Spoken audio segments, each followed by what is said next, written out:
نفسي بنور من فؤادي.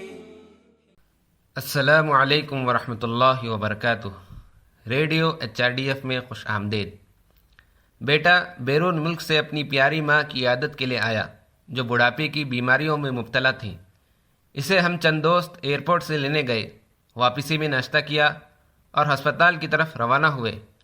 ہسپتال کے صحن میں گاڑی کھڑی کر کے باہر نکلتے ہی بڑے بیٹے کا فون کال آیا جو اس ماں کے ساتھ ہسپتال میں تھا. آپ لوگ کہاں پہنچے؟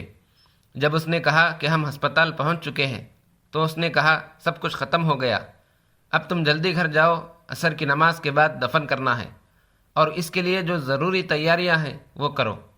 وہاں سے فوراً گھر پہنچ گئے. بیٹا اپنی ماں کو دیکھنے کے لیے بھاگا اور بے قابو ہو کر رونے لگا. امی اور ابو کو جان سے زیادہ محبت کرنے والا اس دوست کو تسلی دینے کے لیے الفاظ کم پڑ گئے. رونا نہیں، دیکھو ہمارے کچھ حدود ہے. زندگی میں کچھ ایسی حقیقتیں ہوتی ہیں جنہیں بدلا نہیں جا سکتا. اللہ کے حکم سے بڑھ کر کوئی چیز نہیں ہے. اس دن میں نے جو کچھ کہا ایسا ہی کہا تھا. مجھے نہیں معلوم کہ اللہ نے میرے ان الفاظ کو تسلی میں بدل دیا یا نہیں، لیکن مجھے آہوں کی دھندلی آواز سنائی دی. اللہ تعالیٰ اس ماں کو آخرت کی خوشیاں نصیب فرمائے اور اس کے لواحقین کو صبر جمیل عطا فرمائے. اگر اس نے وہ 10-15 منٹ کھانے میں نہ گزارے ہوتے تو ماں کے آخری لمحات ذاتی طور پر دیکھ پاتا. سب کچھ اللہ کا فیصلہ ہے، یہ کہہ کر اپنے آپ کو تسلی دینے میں بھی یہ خیال میرے ذہن کو پریشان کر رہا ہے. وقت کی قدر کو پہچاننے کے وہ نایاب لمحات کروڑوں روپے خرچ کرنے کے باوجود وہ 10-15 منٹ واپس نہیں پا سکتے. آپ کو بھی اپنی زندگی میں ایسے ہی تجربات ہوئے ہوں گے. کیا آپ نے کبھی ایمبولینس کو سائرن بجاتے ہوئے تیزی سے بھاگتے ہوئے نہیں دیکھا؟ وہ تھوڑی دیر زندہ رہنے کے لیے اپنی کمائی ہوئی ہر چیز کو ترک کرنے کو تیار ہوتے ہیں، لیکن ڈاکٹر اکثر بھاگ کر پہنچنے والوں کے سامنے بے بسی کا اظہار کرتے ہیں، یہ کہتے ہوئے اگر آپ 2-3 منٹ پہلے پہنچ جاتے تو اسے بچایا جا سکتا تھا. ہم ان 2 یا 3 منٹوں کے لیے کیا قیمت ادا کر سکتے ہیں؟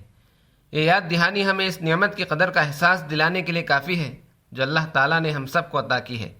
اس طرح قرآن کریم ہمیں انسان کی وہ دعا یاد دلاتا ہے جس کا کوئی حل نہیں جب اسے موت قریب آتی ہے. میرے پروردگار، تو نے مجھے تھوڑی دیر کے لیے اور مہلت کیوں نہ دی؟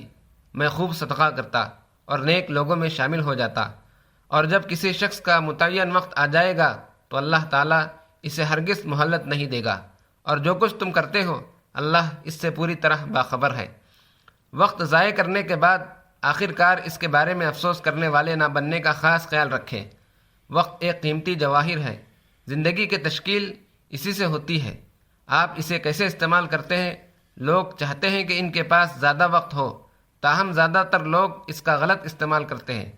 رسول اللہ صلی اللہ علیہ وسلم نے فرمایا 2 نعمتیں ایسی ہیں کہ اکثر لوگ ان کی قدر نہیں کرتے، صحت اور فراغت.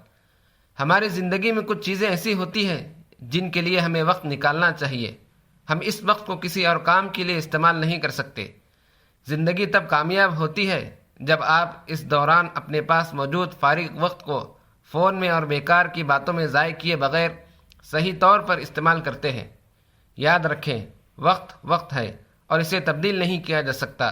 اسے کھوئے بغیر اس سے فائدہ اٹھائیں. اللہ تعالی ہم سب کی مدد کرے. آمین. نفسي بنور من فؤادي.